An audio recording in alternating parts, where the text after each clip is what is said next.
Okay, it's Wednesday, 26th of May 2010. My name is Matt Spendlove from Sonatus, and I'm here with Alexander Ljung from SoundCloud. Hi, Alex. Hello, Matt. How are you? Very good, thank you. I wonder if you could just give us a quick introduction to what you do. Sure. My name is Alex. I am one of the two founders and the CEO of a company called SoundCloud.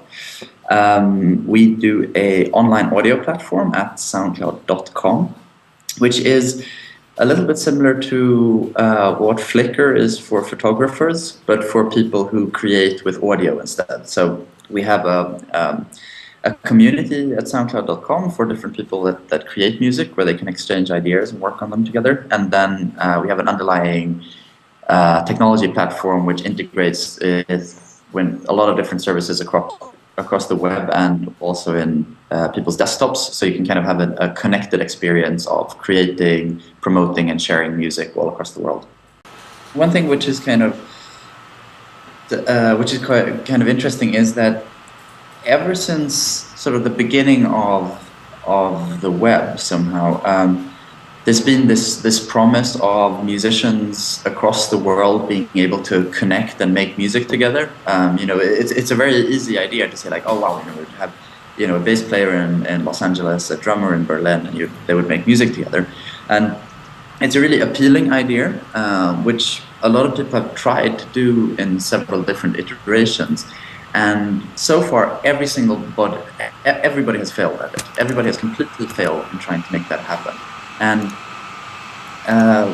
our take on it was basically this, that the reason why that fails is that people are trying to do something way too complicated too early. Everybody's been focusing on trying to get real-time collaboration to happen across the world, which proves to be technically really challenging. I mean, you can have a Skype video call with somebody, but it's always a little bit the timing is a little bit off. It's always a little bit awkward, and when you're playing music together with somebody live, you just can't have that. It just doesn't work. Like, the whole experience breaks down. So we looked at it and said, well, is real time really the only interesting component? And we think that it isn't. We think that if you take away real time collaboration, there's still a huge gain for people in just being able to be connected and being able to share stuff they're working on back and forth, but not in real time. So the common denominator between musicians being an audiophile, where you don't have to worry about what specific recording setup a person on one side has and what the person on the other side has.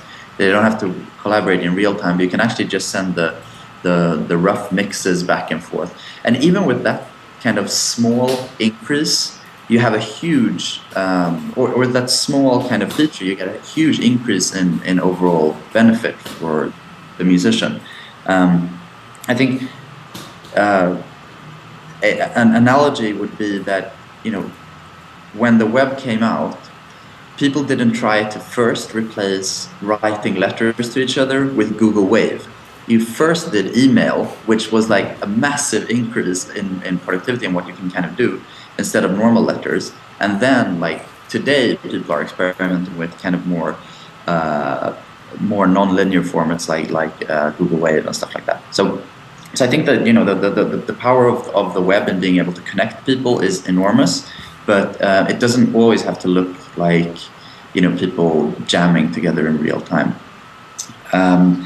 I think it's kind of a long answer, but there's one other part which I think is really, really key, is that the web enables such powerful ways of sharing one-to-many, and that really is an essential driver in motivating people to create. And a different analogy with that would be like looking at something like Flickr. Without Flickr, I would take some pictures, I would put them in my drawer, and that would be it. It was like kind of rewarding because I could take a snapshot of my life and save it. But the difference in moving from that to an environment where I have a camera phone and I can just take a picture, it's on the web, and then like 5 or 6 of my friends see it and comment something on it, like that sharing and the feedback I get in that kind of scenario becomes the main reason of why I take the pictures. So that this kind of like attention incentive becomes the driver of creativity. So for instance, I take much more pictures now than I've ever done before, and that's because I know I get feedback from the web. And I think that's going to have a huge impact on music, much more than it has had so far, in getting many more people involved in making music, because the rewards that they can get, are fairly small but fairly easy to get. So I'm thinking of like 5-10 minute music creation where you get a little bit of feedback, and that's enough to satisfy you and want you to create more.